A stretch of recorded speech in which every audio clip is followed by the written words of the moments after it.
Have a day, super day, Bro Nation. Welcome to the Broshow, where we talk about everything and anything and try to make sense of what's happening. The Broshow is being brought to us by Evian Natural Spring Water, water the way nature intended. Evian is a uniquely sourced spring water that is always refreshing and naturally hydrating with nothing added for taste or enhanced with extras so we can reach our natural peak. Evian is high quality natural spring water straight from the French Alps with a distinctive cool taste. It is committed to protecting and nourishing the health of our planet and its people. Evian is available on your favorite convenient and grocery stores so we can enjoy natural spring water anytime, anywhere. My name is DJ Dudes, your true Manila man, and I am with the Bro Force, starting with our 100% money back guarantee, Professor Matt Lester Mattel. Good afternoon, Prof. Good afternoon, DJ Dudes, mabuhay, and good afternoon, Butch. And again, we are joined and we are in the presence of greatness. I won't reveal because he's really a very special guest of the show today. Yeah, good afternoon. Yes, good afternoon.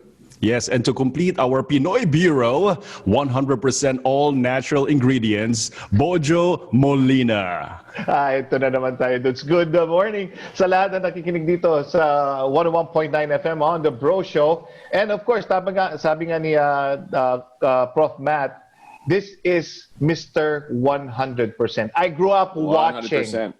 This guy play.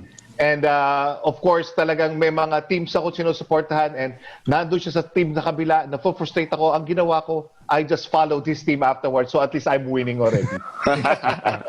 If you cannot beat them, join them. Exactly. Yes. Well, Professor Matt, you're correct. Bodge, you're correct. Our today's episode is in a different stratosphere because of our very special guest. This man needs no introduction. One of the most decorated basketball celebrities in all of Philippine basketball history, champion in all levels. Oh, you bet. He has done everything. He won everything, and definitely more to come. The one and true Mr. 100%, one and only Norman Black. Woo! Thank you, guys. Thank you for the invite. Thank you. Hey, Coach. Coach, yes, thank you so much for being with us. First question, Coach. Do you speak Filipino? Siyempre. There you go. Nice. Magaling ako ng Tagalog. Ang problema lang, ang Tagalog ko, konting barok. Hindi yung tamang bitchin ko, pero pwede communicate ang samang Pilipinas dito sa bansa. Right, all right. Well, I am surprised. I mean, I assume that Coach Norman can understand Filipino, but to actually speak it, speak straight Filipino, that's remarkable. Prof. Matt? Actually, mas magandang speaking ko ang salita ko. Kasi kuminsan, ang Filipino, bilis ang Tagalog. Kuminsan, may combination of ang dialect and Tagalog. Yes. So, mahirap ang naiintindihan ko. Pero if I know, alam ko ang subject, ang topic, pwedeng speaking Tagalog ako. All right. Okay. Prof. Matt and Bojo, I know we are so excited to have Coach Norman Black. We have some loaded questions. Fire up, guys. Yeah, and then everyone knows that these interviews with the Bro Show is really, these are profiles of greatness, and every time we have a very special guest in the show, we always want to understand, where does that greatness come from and where did it begin? Because this is, we really want to know where it all started. So, Coach, first question that we have for you is that you have been a champion on multiple levels, as DJ Dudes has stated, and pretty much you're still very active as one of the best PBA coaches currently. But we're just curious to know when did and where did the love affair between you and the sport of basketball began?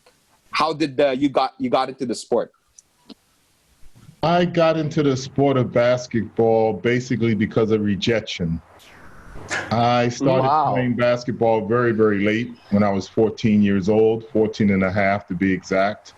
And the reason why I started playing is because I grew from 5'5" to 5'11" in about a 6-month span. Wow. I had this huge growth spurt, and all of a sudden I had height.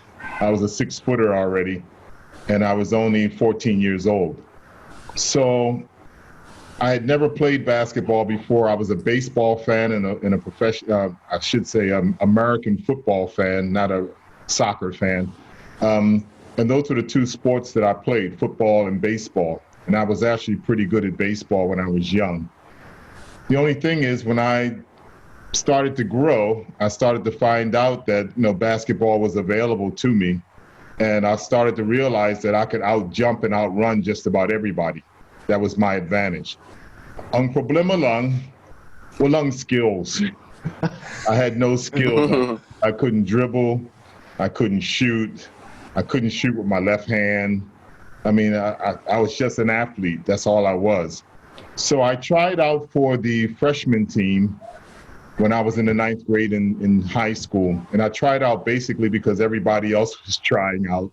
So I figured I would try out also. And I tried out because I could dunk a tennis ball quite easily.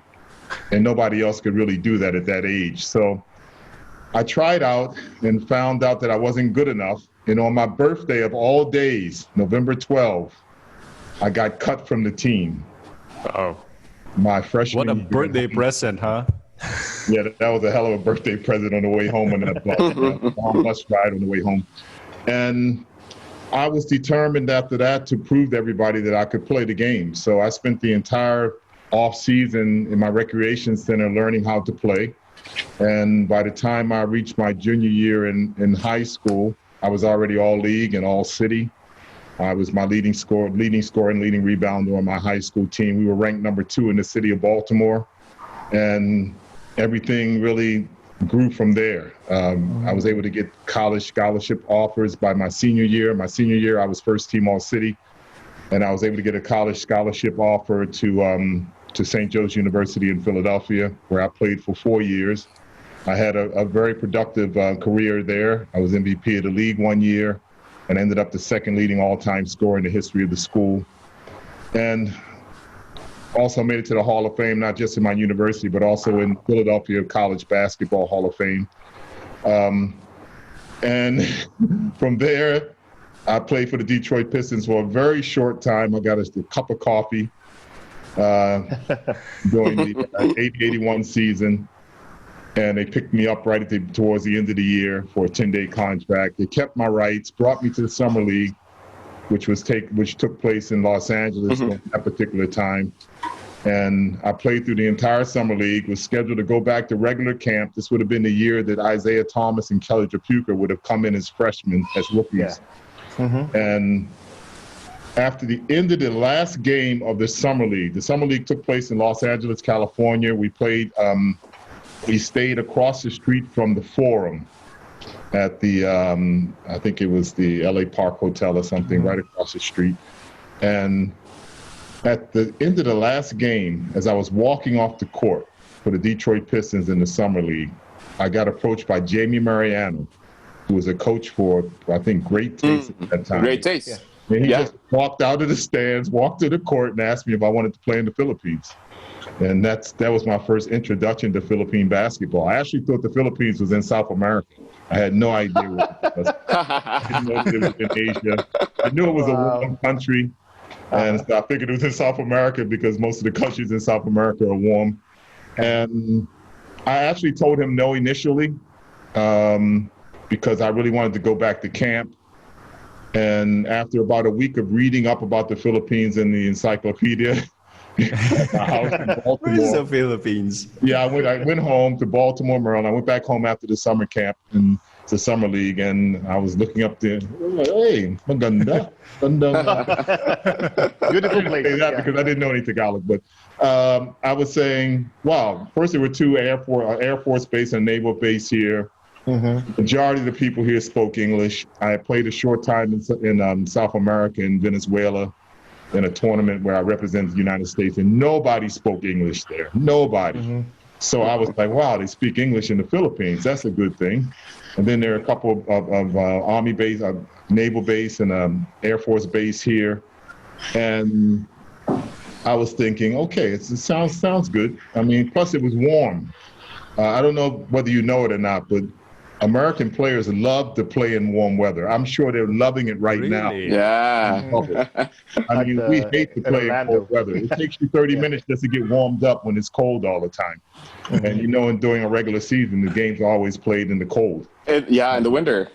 Winter time, yeah. So I called Jamie Mariano back and I told him, yeah, I might be interested in coming over. I talked to the Detroit Pistons. I'm being invited back to camp, but they won't guarantee me any money to go back to camp. So I don't want to end up like I did the year before where I played all 6 exhibition games with the Washington Bullets. They were the Bullets then, by the way, not the Wizards. And I finished the exhibition season only to get cut right before the season started. Oh, that's how I ended up in the Philippines in the first place. So I've said to myself, I didn't want to go through that again, because that led me into the CBA, which led me to, you know, that's how I got picked up in the NBA out of the CBA. And he told me that they picked up a guy by the name of Lou Massey, who's a really, really good player, by the way, out of North Carolina, Charlotte University. And I was like, okay, well, I'll just go back to camp with Detroit and see what happens. And then about 2 weeks later, I got a call from Frank Hahn, who was the owner and manager of Teflon, the Teflon fiber maker, if you remember back. And that's how I arrived in the Philippines. I came into Teflon. Sorry, that was a long story, wasn't it? No, love this story. Very entertaining story. Coach, so from not knowing anything in a way, okay, in basketball, you said you cannot dribble. In a short span of time, you really progress rapidly. Did it take, about 2 years or 3 years before you become a future Hall of Famer in your state? Was that just 2 years or 3 years? Well, I think what really happened was, and I always talk about this whenever I talk about my coaching and my recruitment. And, you know, when I recruit, the first thing I recruit, and this subject may be a little bit off, but the first thing I look at is the athletic ability of the player. And then I look at their skills. And then, of course, I look at their attitude, down the line. But because I look at their athletic ability first, I'm telling you, at that time, I could out-jump and outrun everybody. Physically. I mean, I could actually dunk a basketball when I was quite young, and I could outrun. I would win every single sprint. So the physical part of it I already had. Yeah.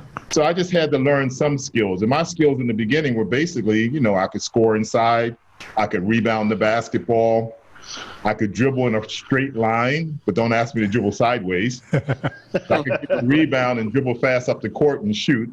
And I was a little bit fortunate because in my neighborhood, it was kind of divided. The up the hill gang and the down the hill gang. The down the hill gang is where the recreation center was. The down the hill guys did not want the up the hill guys coming down. But it was the only place I could play basketball. So I would come down and play with those guys, but they would never want me to be a part of it. They would never pass me the ball. Sometimes they wouldn't even choose me because I wasn't really that good at that time. So what I started doing was I started grabbing my own rebounds because I could out-jump everybody, and I would just dribble the whole length of the court and just shoot it. And after a while, I kept making them, so I started to become very popular with them, you know, because, you know, in the playground, it's all about staying on the court. So you want to get the guys that will help you stay on the court for 5-6 games straight. You don't want to be off the court, sitting on the sideline, looking at everybody play. So I started to become popular because I could rebound the basketball and I could score inside. So I had those skills, and I had to develop the outside skills as I went along. But because my senior year in high school, I probably averaged almost 14 rebounds a game. Wow. So I could really board the basketball. I could really go up and get it. I averaged about 3 blocks a game. So I could really get up in the air at that particular time. So because of the physical part of it, it made it a little bit easier for me as far as being able to learn the skill side of it. In other words, I relied on my physical ability, especially in the beginning. Like, you are ready. Go, Bodge. Coach, since you said that you were, in a way, a late bloomer in the sport of basketball, you started at 14, you had that growth spurt. Of course, when you started going into the sport, you are looking up to a couple of NBA players or some players from your neighborhood or from your state that you were patenting your skills and your playing style. So, do you have any influences that you could share with us? The people that influence you in the professional way, also. Well, when I was in high school, I was very fortunate because my high school coach was a very popular high school coach. His name was Ray Mullis. He's already passed from cancer, but he was very popular in the basketball community. And he would invite Wes Unseld to our practice. He would invite Earl Monroe to our practice, who were with the Bullets at that particular time, the Baltimore Bullets. And these guys would come over, and I learned so many things from them. I mean, I remember Wes Unseld, when he came to our practice, it is one of the reasons why I became such a really good rebounder. And I hated guys who got the rebound and then held it under their arms and took a picture and showed everybody if they got the rebound. Unseld taught me that once you get the rebound, the key to being a great rebounder is how quickly can you get it off the board and get it to the guard. How quickly can you get the outlet? That's what makes the offense go. Not getting the rebound and taking a picture, while you're holding it, and then you can release the basketball. So he taught me that it's not just, rebounding is just half of it. Now it's getting the outlet to start the offense. And he also showed me the importance of outlet passes. One thing I was very good at when I was even in the PBA was being able to throw the ball the length of the court. He showed us how he would get it off the board, turn around, and throw a two-hand overhead pass and hit the box. The box on the other end of the court. Now, you probably say, that's unbelievable. Remember, Kevin Love can also do that. In the Cavaliers. I mean, he would just get the rebound, turn around, and throw it the entire length of the basketball court and hit the box. That's how accurate he was. So there were little things that I picked up from those guys over the years. Earl Monroe taught us the importance of, when you warm up, always start with layups. Because you think percentage. I hit a few layups, my percentage goes up. Now I can go further out. So you warm up by starting with your inside shots, and then eventually you move to the outside. Now, if you look at most of the young players coming up, what do they do first? They run right to the three-point line and start taking corners. That's the opposite of the quarter when I was young. So you learn how to pick up little things from these guys. But my favorite players back in those days were Bob Love. His name was Bob Butterbean Love. He played for the Chicago Bulls. And, of course, Julius Erving. They were my favorite players during that time. Nice. All right. Well, you know what? Coach, listening to Coach... Oh, go ahead, Budge. Go ahead. No, Coach. Actually, when you were telling me those basic fundamentals, now I can see how you developed that 5P team from Ateneo. Because those are basic things. When Ryan Buenafe gets the ball, he shoot it out already to the guard down the hill. Well, so that's one thing we used to teach those guys, and I used to get mad at Hector Calma for this. I remember you guys remember Hector and Francis. If I get the rebound, never come back to me asking for the ball. Just go straight down. Take off, and I'll find you. Because you're wasting time when you come back and get the ball out of my hands like I'm, crippled or something, and I can't get the ball to you. I can't you have to come and ask for it. So I used to always tell those guys, you banana cut out, and the ball will be there for you. And that's the same thing we taught in college at Ateneo. We were a running team at Ateneo. We loved to run. I saw that. Guys control the boards, but we also like to get out and run. Oh, okay. I like that. I'm a super fan there. I have that in my living room, by the way. Is that a book? That's the book. Yeah, this is the book for my living room table, by the way. And let me find the coach of this wonderful team. I just saw my there. There you go. Yes, number one. That was a great experience. But you know what? Listening to Coach Norman with your, some pointers on how to develop your basketball skills. Coach, we are in no way in the levels of our PBA players, or not even in the levels of our great basketball players in the college level, right? But listening to you, we think and we feel right now that we can compete. I'm sure you can compete with me right now. That's for sure. I'm finished. Yes. Professor, go ahead. Yeah, I wanted to ask Coach because, playing in the NBA, having no idea about the Philippines, what was your first PBA experience like? I mean, how did you find playing? Because pretty much until now, basketball is pretty much a religion here. How was the experience playing your first basketball game in the Philippines when you started? Well, my first impression of the Philippines was neon signs. Because that's all I saw after, right? EDSA was full of neon signs, yeah. All these neon billboards with electronic billboards. It's like a movie house. But before it was neon signs, Coca-Cola, Toyota. And that was my first impression of the Philippines. But I was really amazed with a couple of things.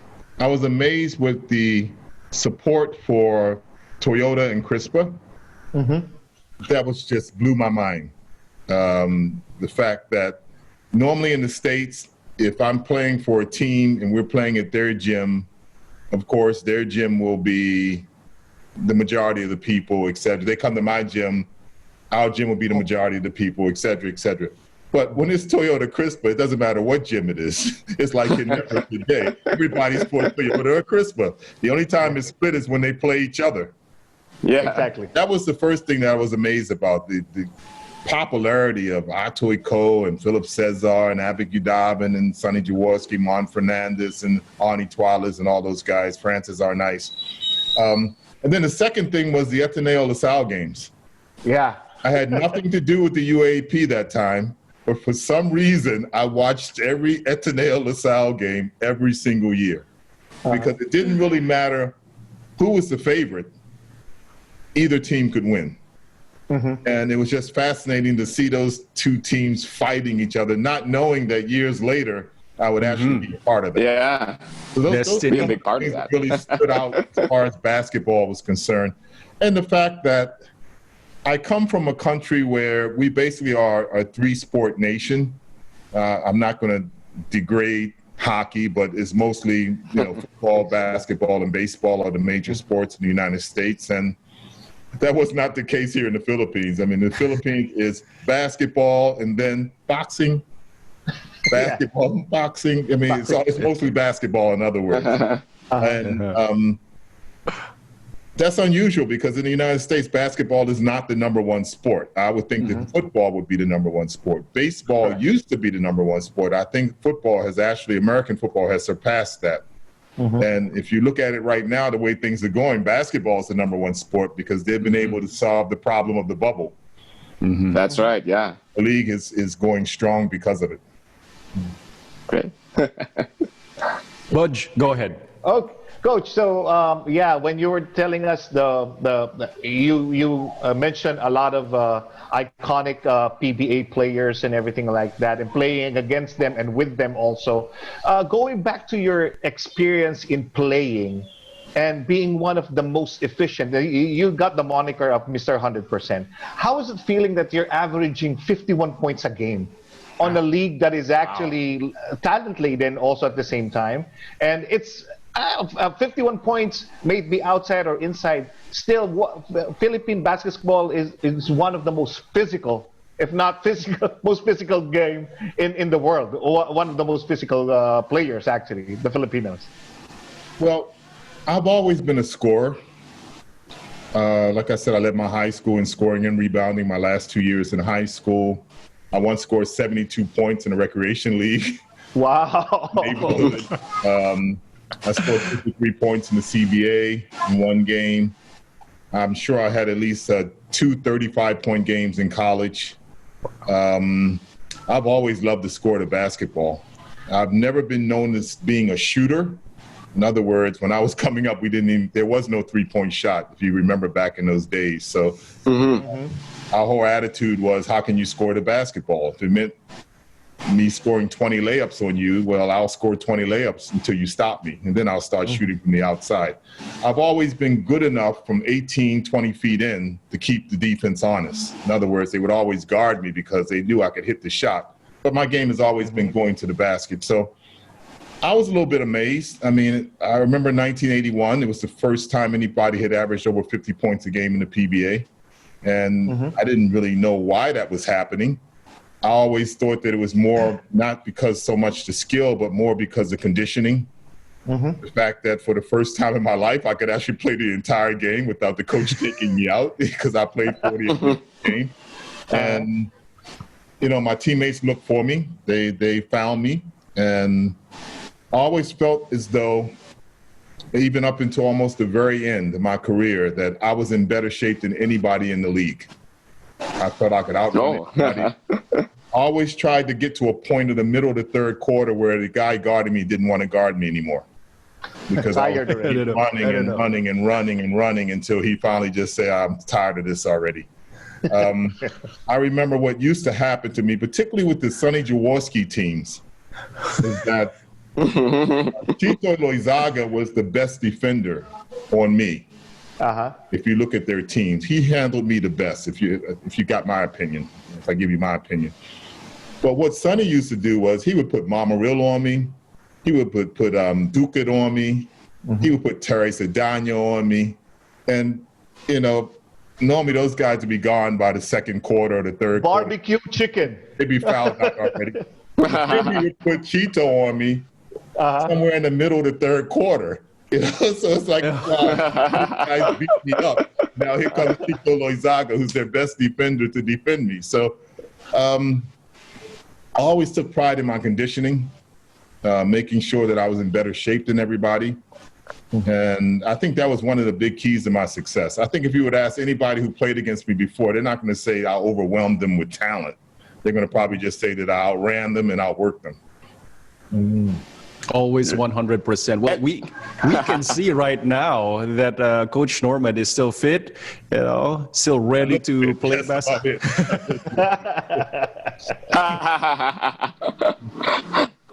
Go, Professor. You were saying something. One of the first. You're one of the first, you know, superstars to really be a playing coach. Can you describe to us what was the transition, how the transition was with all that energy? Then suddenly you have coaching responsibilities. How did you adjust and how did you manage that situation, coaching and playing at the same time? Well, there were 3 player coaches during this time. Sonny Jaworski was the first. He was the first player coach. And then after me, Mon Fernandez also became a player coach for the Pure Foods team for a short period of time before he joined us at San Miguel. I tell this story all the time. You know, Mr. Dandin Kawanko just passed a few months ago. He was the one responsible for me becoming a player coach. He called me into the office 7:30 in the morning at the end of 1984, I think it was. And I thought that I was going to end up the import once again because I won a championship with them back in '82 with the San Miguel team under Tommy Minotok. And I thought he was going to hire me again to be the import. But instead, when I sat down with him in his office up there in the 7th floor of the San Miguel building, he offered me to become the player coach. I was just totally shocked, had no idea that was going to happen. I told him that I've never coached a day in my life. And you know, coaching is much more difficult than playing because in coaching, you're responsible for everybody. Unlike when you're playing, you're just responsible for yourself. And of course, being a player coach and being a guy who plays 48 minutes and is expected to score 40 points and grab 20 rebounds, imagine having to do that plus be responsible for everybody.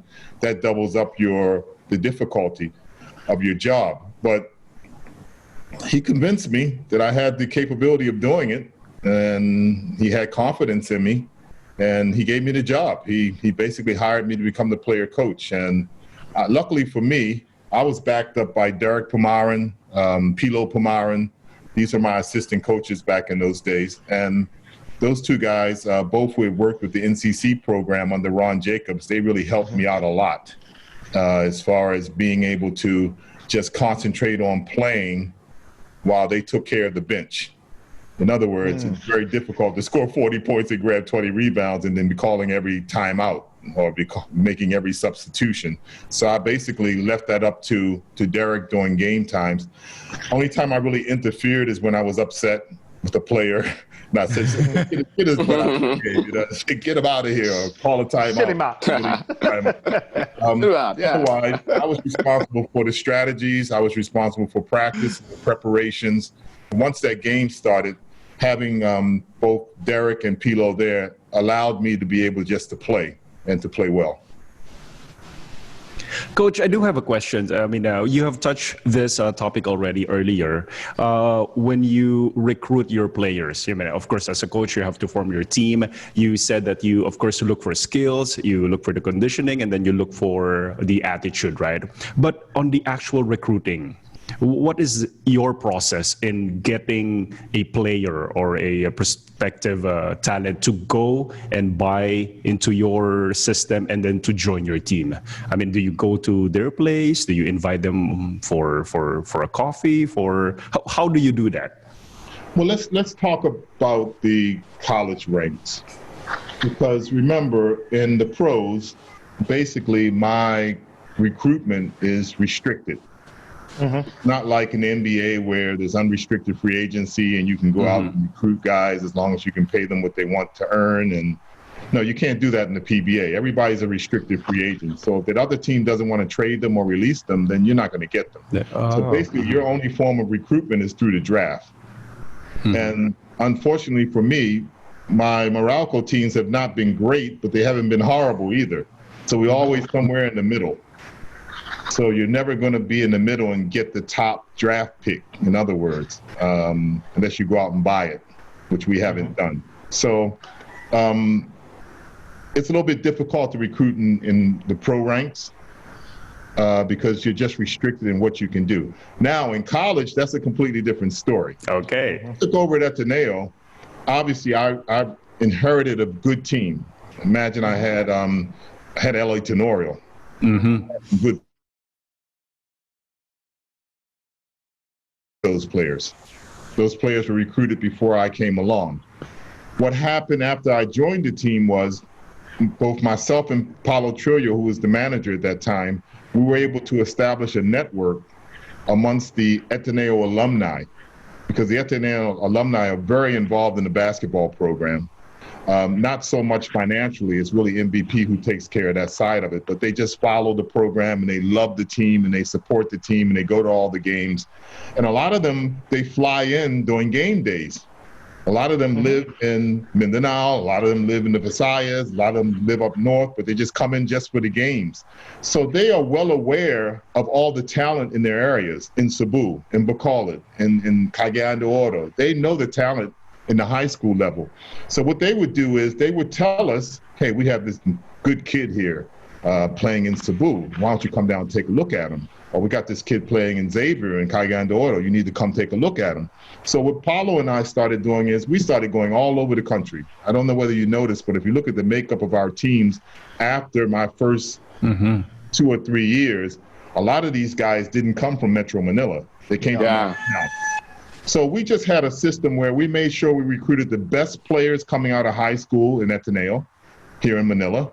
We always gave them scholarships. We wanted to reward them for doing well in high school, but we went around the country and we recruited. And what I found was that FEU was always there. Sembeta was always there. They were the two teams that was our competition for players in the provinces. For some reason, their network was already established. Paulo and I were actually responsible for establishing the network for Ateneo. There was no network before we came along. But we got a lot of players that way. Now, what did we do? We actually just called the parents. After we could talk to the parents, we would talk to the principal, we would talk to their coach. We would go to their practices. We would take their parents out to dinner. We did everything we needed to do to try to sell the Ateneo program to the parents, because that's really the key. Luckily for us, the Ateneo name and the education helped a lot. But at the same time, we had to go out and put the time in. We had to fly in. We had to watch their games, et cetera, et cetera. And that's how we were able to recruit a lot of good players from the provinces over the years. Now, we also took care of the guys in Metro Manila.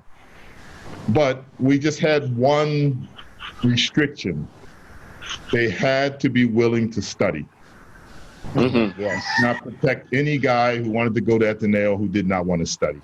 because we just didn't have any wiggle room when it came to that. I mean, the priest would tell us, okay, we'll support them, we'll help them get into the school, but at the same time, they have to have the background to be able to stay here.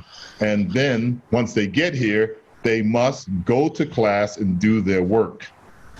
So any player that I recruited that went to Ateneo who didn't go to class, he probably didn't make it. There were a few of them. Wow. There were a few of them. Oh, yeah. Who didn't. Actually, Coach. But I don't think I have a question. I think as a basketball coach, I'm a manager of people. That's what I do. And that's the reason why I said I look at their athletic ability first. Can they run and can they jump? I mean, how high can they jump? How fast can they run? Then I look at their skill set. Can they pass? Can they dribble? Can they shoot? And then I look at their attitude. Because I've had players over the years who, I'll give you an example. Rabbi Hosseini, probably a little bit high maintenance as far as, have to be engaged with him every single day. But boy, he worked hard and he won championships for me, and he was MVP of the league.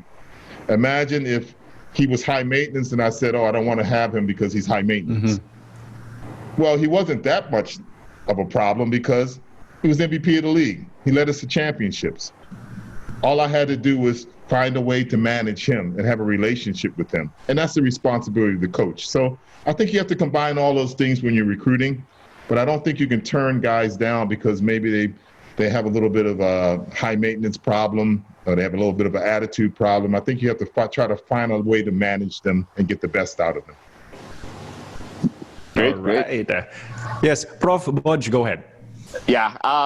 One of the things that, and we were talking about this, the last time you were in Guam was at 1990 a game between you and Formless Shell. Is that correct, Coach? That's correct, yes. Yeah. Bobby Ray Parks. Bobby Parks, yeah. So that's one of the storied rivalries when we talk about imports in the PBA. Something interesting that we found out is that you actually recruited Bobby Parks Sr. to play for the PBA. Is that correct? Bobby Parks helped me win my first championship as a coach. Wow. I think it was the 1987, maybe? 87, yeah. Yeah. He won my first championship for me as a coach. And I tell this story sometimes because it's an amazing story. I flew in from the Philippines, from Manila, to Los Angeles, and then I flew Bobby from Memphis, Tennessee to Los Angeles. And so we meet out there, stay in a hotel, and I rent a gym, and this is with the help of Bobby Rios, who was an agent during that time. I rent a gym, and we invite 2 more players to come over. And these 2 guys are also interested in playing in the Philippines, in the 6'3" and under league. So it's myself, Bobby Parks, and 2 other players. Now, these 2 other guys are actually from Los Angeles. So we play 2-on-2, and I'm telling you, after 1 game, I knew I was going to sign this guy already. I mean, Bobby Parks could play. He could play. I mean, and the good thing about him was great person, great attitude, so coachable, and so good. You don't really find guys that good or that coachable, But he was coachable. He could hit it from the outside. He was very, very athletic. He could defend. He could pass. He could block shots. He was an all-around player. He kind of reminded me of myself a little bit. And it was kind of, because in the Philippines, what you have to understand about the imports, you can't be one-dimensional. You can't be just a scorer. You can't be just a rebounder. In the Philippines, you got to be able to do everything. And especially because you're going to be doubled and triple teamed a lot, you have to have a willingness to pass the basketball and make your teammates better. That's the type of imports I've always recruited over the years, because I think that's the type of import that fits best into the Philippine system. Now, they also have to be in great shape, because we always say imports don't have to play 48 minutes. They have to play 48 minutes strong. A strong 48 minutes. It's not a 48 minutes where you're huffing and puffing and you can barely make it. You know, Bobby had all those things, and he had the conditioning, and he came in for me my first year, and he helped me win the championship along with the other guys we picked up from NCC, Hector Calmer, Samboy Lim, Evis Dignadisi, and all those other guys. And yeah, we ended up being great friends, and that was a great loss when he passed a few years ago. I know, right? Yeah, very sad. But go ahead, Bojo. Yeah, no, Coach, you were talking about particular players already, like playing and finding Bobby Parks and everything. So, with your you played with a lot of players, we coach a lot of players. Let's do this thing in giving you some top 5 or get the Norman Black Mythical 5 in each position of the players that you coach or you played with. And this is your all-time Mythical 5 players for Norman Black. Well, I'm very biased. You know, we have to. Okay, why don't we do this? Obviously, I have a group of guys that I loved that I played with, like Hector Calmer, Samboy Lim, Fernandez. I also played with Abby Udobin. I won 2 championships with Abby Udobin. So I had a great group. But if I was to say I would just pick 5 guys. 5 guys. That I think were probably the greatest players, I would go for Mon Fernandez, number 1, without a doubt. The best player ever to play in the PBA. I know some people question me about that with the, Jumar Fajardo being around, but until Jumar wins 19 championships, then, we'll always... Exactly. I think he's trying it, yes. So he becomes Presidente is el presidente. And rebound in the league. We'll debate it because that's what Mon is. And, Mon just had a great career. But I would also put Jumar Fajardo right next to him. I move Mon Fernandez to that power forward position. Some people may question me on this because obviously my most favorite point guard of all time is Hector Calmer. Always will be. But the point guard that I admired the most, that I probably would put into that lineup, that 5 would be Johnny Abrientos. An amazing player, just an amazing player. I mean, a guy who played so much bigger than his size, probably the best rebounding point guard ever in the history of the league. And that's saying something because, Sonny Jaworski was a pretty good rebounding point guard. But yeah, Johnny was just an amazing player. I would have to put Ricky Brown in there. Because Ricky was just, he could not only score the basketball, and like I said, these are the guys I think were just overall, over the years, the greatest players. Ricky could score the basketball, he could defend, he could pass. I mean, he could do just about everything. Sometimes people forget about him because that's back in the 80s already, early 90s. But he also was part of that Grand Slam team that we had. To Grand Slam and the 2 championships that I won as an import the year before in 1988. He was also part of that. So Ricky would be there. Now, the small forward position would be very, very difficult. Because remember, I coached Alan Kayadick. I watched Verhel Meneses play. I watched Kenneth Deremdis play. I've watched a lot of great players over the years play that small forward position. That would be a lot harder to decide who that guy would be. I probably would go with the guy that I probably played with, Alan Kayadick, because I also won a couple with him. Luckily, I was able to play with all these great players over the years. And I don't think Alan gets enough credit. I don't think he gets enough credit. Remember, I'm talking about the most productive players ever in the history of the league. My favorite 5, because if my favorite 5, then I'm just going to pick my San Miguel teammates. But I don't think Alan gets enough credit. I mean, he and Ricky Brown were by far the best scorers I've ever seen in the PBA. I would probably put Boggs Adonado up there with them because he was a great scorer also. But Alan could just get it done. I mean, everybody said he never played defense, but man, when you're scoring like that, you don't really have to play that much defense. Exactly. The great thing about Alan was he was just as good a post-up player as he was a three-point shooter. People don't realize that. He could post up anybody and score in the post. everybody just thinks he's just a trigger man. He could post up anybody offensively. So I think he has to be given credit where credit's due. I think if you look at the record books, I mean, it speaks for itself. I mean, all the records he holds there in the PBA as far as being able to score that basketball. So I think he even scored 79 points in one game. Yes. Which I never did. I only scored 76. So, he actually scored more than I did. You yield, But yeah, Alan Kaidik holds the most points in a game, in a half, in a quarter. So yeah, he has this amazing stats, amazing record in the PBA. Coach, there are so many people who believes that your 80s San Miguel team, your Grand Slam team, is the best team ever. I mean, what can you say about that? Well, I think Tim Cohn's teams will probably debate that a little bit. He's won a Grand Slam in Alaska or San Mig Coffee. I'm not sure what their name was at the time. Of course, if you go back even further than that, the CRISPR teams probably would debate it a little bit too under Coach Tommy Manotoc when they were so successful that year, because they were successful against me, actually. I lost 2 championships to them that year when I played for Great Taste, and they had Billy Ray Bates during that time. So there have been a lot of great teams. The good thing about being part of a team like that is you can afford to be biased.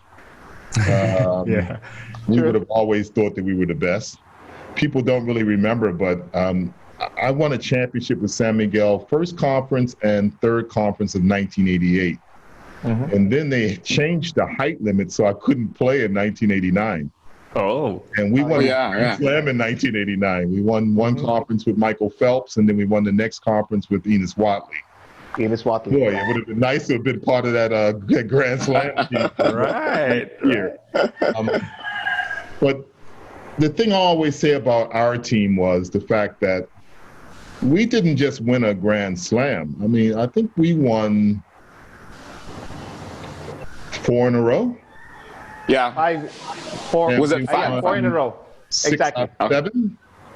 And we won 6 out of 7. So for that one stretch, we were totally dominating. I mean, and it's so hard for you to do that because, when personalities come into play, particularly when you're successful, it becomes more difficult to repeat. Guys think they should earn more money. They think they should get more playing time. They think they should get more shots at the basket. But when you have a team that just says, no, we're all about winning. That's what we're about. We just go out and win basketball games. You get a group that can win 6 out of 7 championships. That's something that really, I think my team would beat all these teams. Okay, that would be my opinion. There you go. Yes. There you go. We support that. Yes. Go ahead, Budge. Okay, so Coach, with that thing, with the consistency and winning and everything like that. So, this is both on the UAAP and your PBA team. So, what is your secret in that? Because you said 6 out of 7, then straight 5 championship as a coach also for Ateneo. So, what is your secret on that model of consistency with regard But not to mention the international games.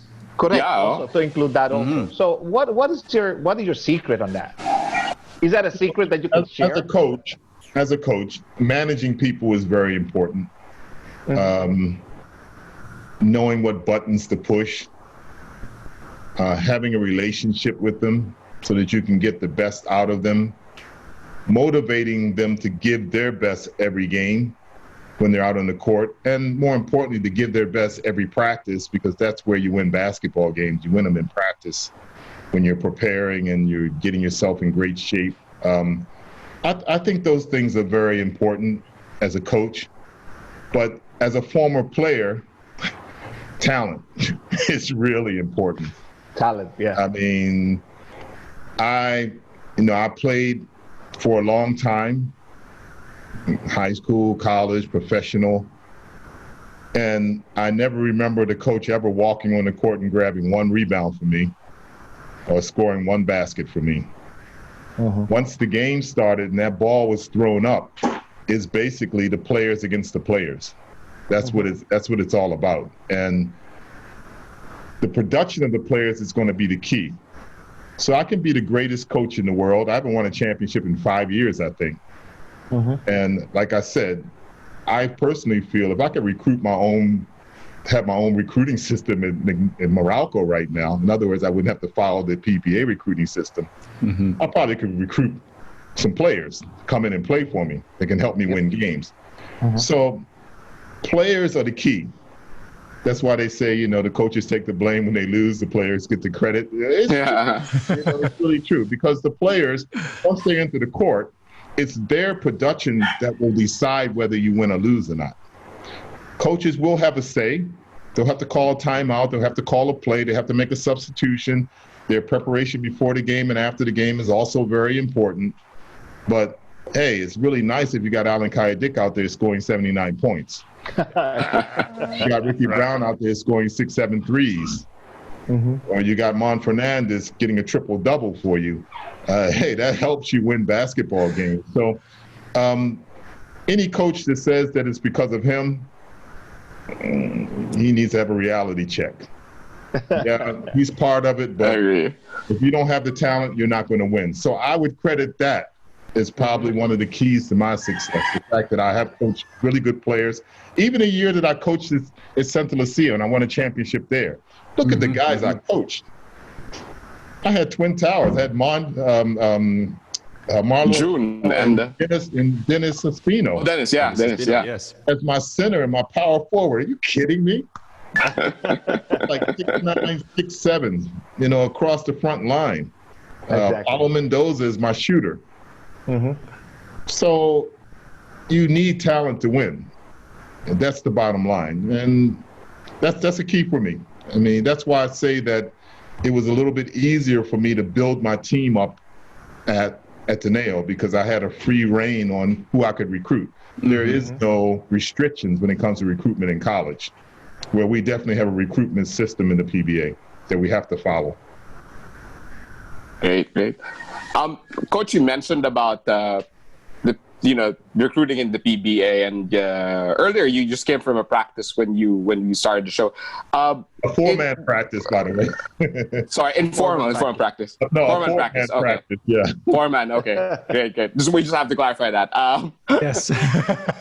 So, and just going to the current situation we're in, and we talked to other PBA coaches, but what's in store for the PBA in the next couple of months, now that we're already on the GCQ, as we say, probably an MGCQ in the next few months. But what should fans look out for when it comes to the PBA? Would it be like something like the NBA bubble that they're doing at the moment? Well, the one thing that I think is a positive, and I'm just speaking for my team because I really don't know the results of other teams, is we're being tested every 14 days. I mean, we've already taken 3 tests already. And I can say that that's been a really positive thing, the fact that the players have been really disciplined and everything's moving forward because, their tests are coming up the right way, the way we would want them to come. So that's the first thing. Because if all these guys start testing positive, then this isn't going to get off the ground. Correct. So the fact that everybody is being disciplined, when I say disciplined, in their own little bubbles, when they go home, who they're around, when they go to practice, who are they around, keep it strictly into that type of setting so that you're not being exposed to different people and you're not being exposed to the possibility of catching the coronavirus. So far, so good. And that's why we're still moving forward, I'm sure, because those results are not being given out publicly. But of course, you can imagine if something was wrong, it'd be halted already. Yeah. So we're still moving forward. So obviously things have been very, very good for us as far as the testing is concerned. After that, then we have to decide how we want to get it done. I mean, if you want to have a bubble, then obviously you're going to have to find a gym. We have to find a gym that's close to hotels where we can stay. You're probably going to have to buy that hotel out because we're going to all have to stay in the same hotel. And then that discipline is going to have to come into play again, that nobody breaks that bubble. Because I have control over my players to an extent. I can try to advise them and give them the protocols and the rules and regulations, etc. But I cannot be behind them every second of the day. Yeah. So still the discipline comes in that, hey, you know, you're not just playing for yourself, you're playing for everybody. Right. So you've got to stay disciplined. So whether we're in a hotel, several hotels, whether it's just Arnetta where we're playing, or maybe a couple gyms where we're practicing, still everybody has to cooperate and not break the bubble. That's very important. Now, how will it happen? Guys, I'm just like you. I read spin.com and all the other websites, and that's where I'm getting most of it from. From what I'm hearing, there's a place in Laguna that's a possibility. Arnetta Coliseum might be a possibility. Dubai might be a possibility. Either way, it's going to come down to the discipline of everybody involved for it to work. And the sacrifice. Because remember, once we enter these bubbles, we're going to be there probably for a couple of months.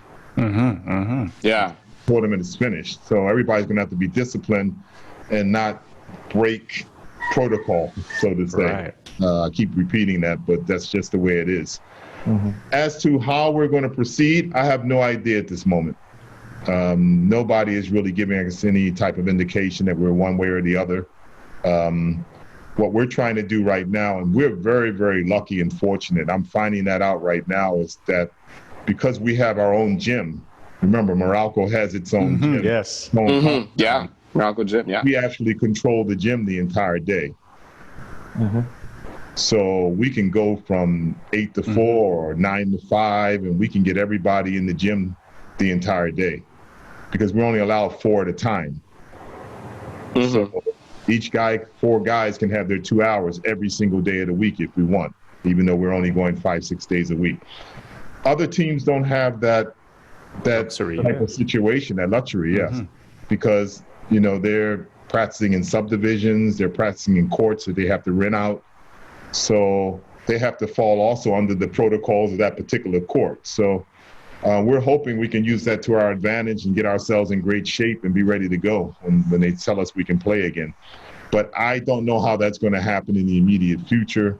I would think the earliest might be maybe October, towards the end of October, maybe early November. But let me not say that too loudly because I'll leave that up to the commissioner. Right. Absolutely. Well, that's the lesson for all the other teams. They should have their own gym, right?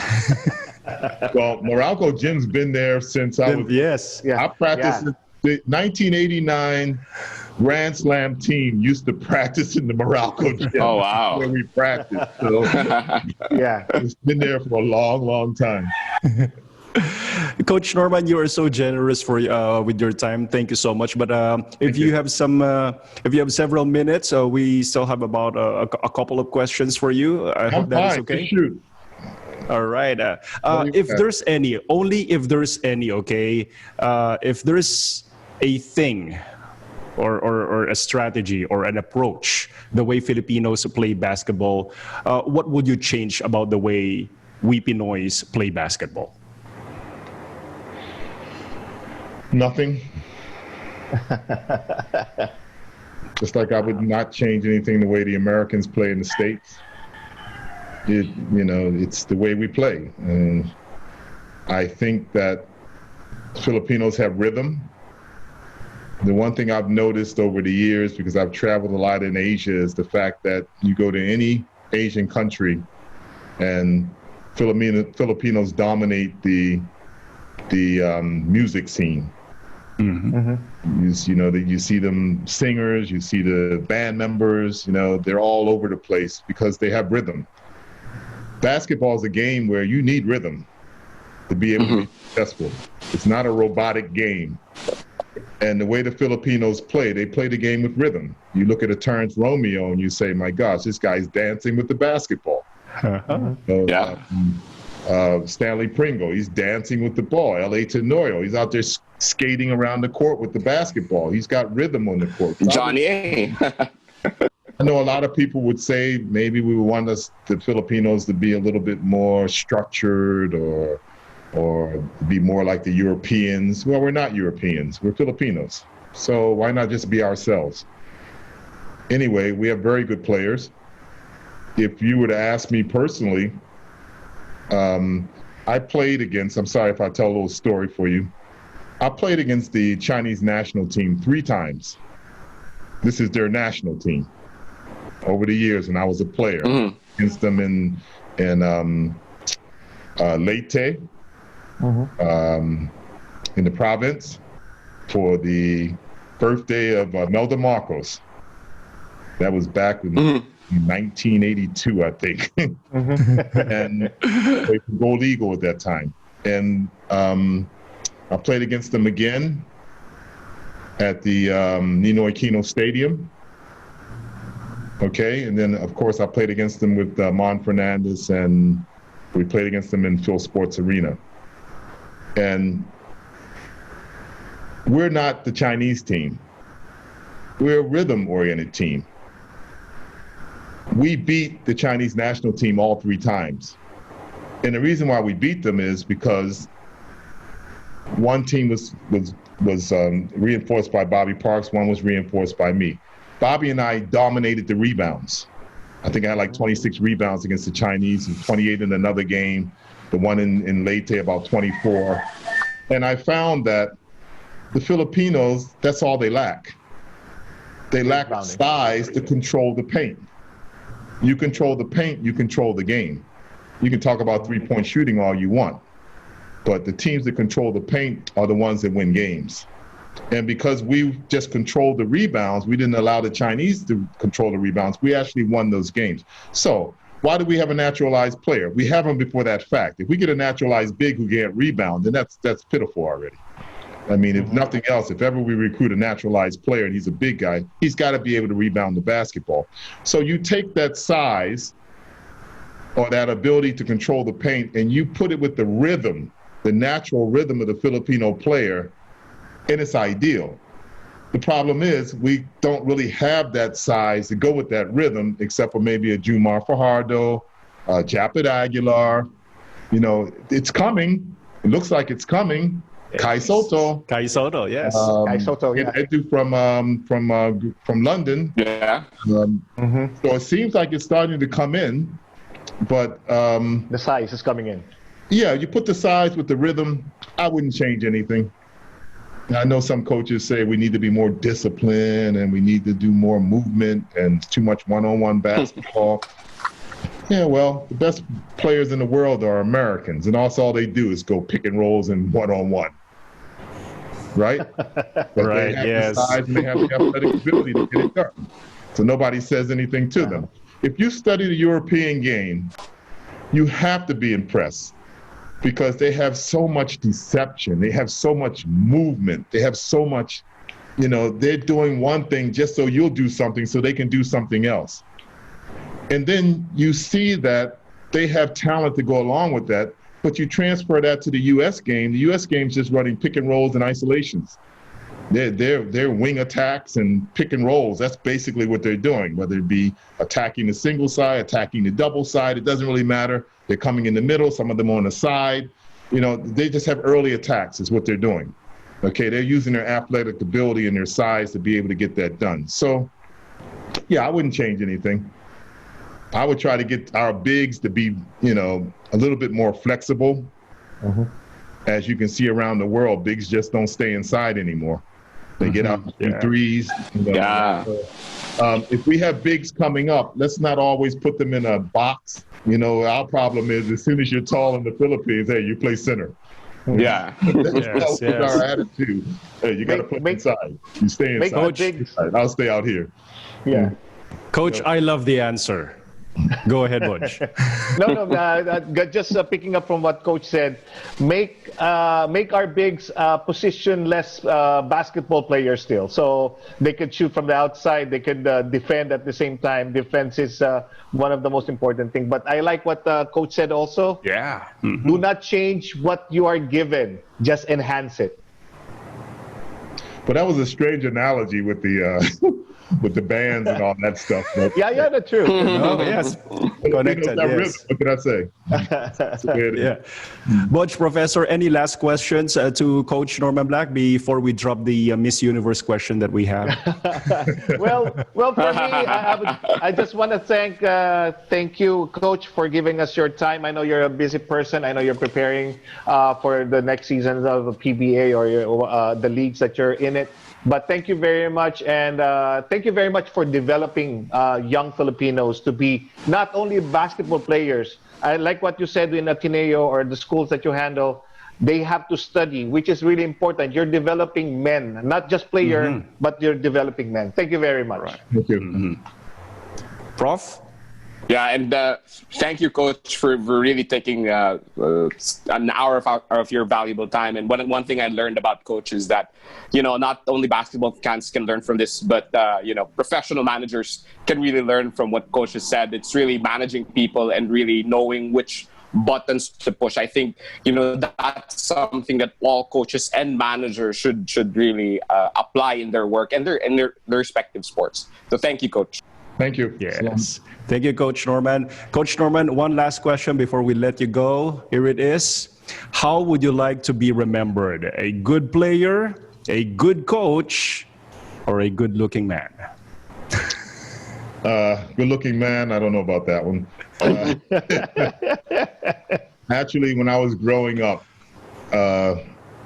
just people telling you that you can play, especially when I arrived in the Philippines and they go, oh, magaling siya, magaling.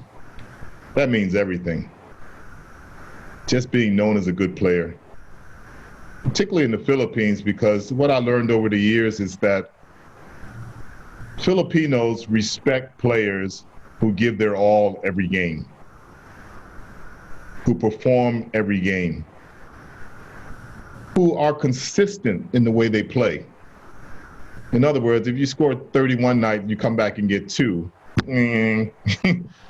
That's not going to be respected as much by Filipinos, but consistency is a key. So, yeah, just being known as a good player, that's something that I can always appreciate. Wow. I mean, watching Coach Norman Black over all these years, all these decades, I mean, we can really attest that Coach Norman Black is a good man. More than a good player, more than a good coach, more than a good-looking man. He is a good man. Yeah. Coach Norman, thank you so much. We have learned a lot, and we really appreciate your time, spend with us. Thank you so much. And we're going to cherish this for the rest of our life. You're the reason why we love basketball more. You gave us, you're continuously giving us more reasons to love not just basketball, but particularly Pinoy basketball. And also you're the reason why we are using Burlington socks. Thank you. Okay. So am I. I'm still using it. Coach, thank you so much. Maraming salamat, guys. Thank you very much. Yes, thank you so much, Coach Norman Black. And thank you to our wired man, Mr. Bojo Molina. Boj, thank you so much. Well, thank you very much, dudes, and to all our listeners. It's another day, another Friday for us. So be safe. Just let's flatten that curve, and so at least we can go back to our regular thing with sports, with our lives, with everything. Be safe, and God bless. Thank you so much, Bojo Molina. And of course, our Professor Matt Lester Mateo. Prof, thank you so much. Maraming salamat, DJ Dudes. Thank you very much for a very special guest, Coach Norman Black. And again, as Bojo has mentioned, always stay safe. And we hope to see that flattened curve. We're all raring for our PBA to get back in action. Yes, and to you, Bro Nation, thank you so much for always listening to us. My name is DJ Dudes, and we're always reminding you to work hard, to be kind, to pray harder. Amazing things from God will definitely happen. Enjoy and be safe.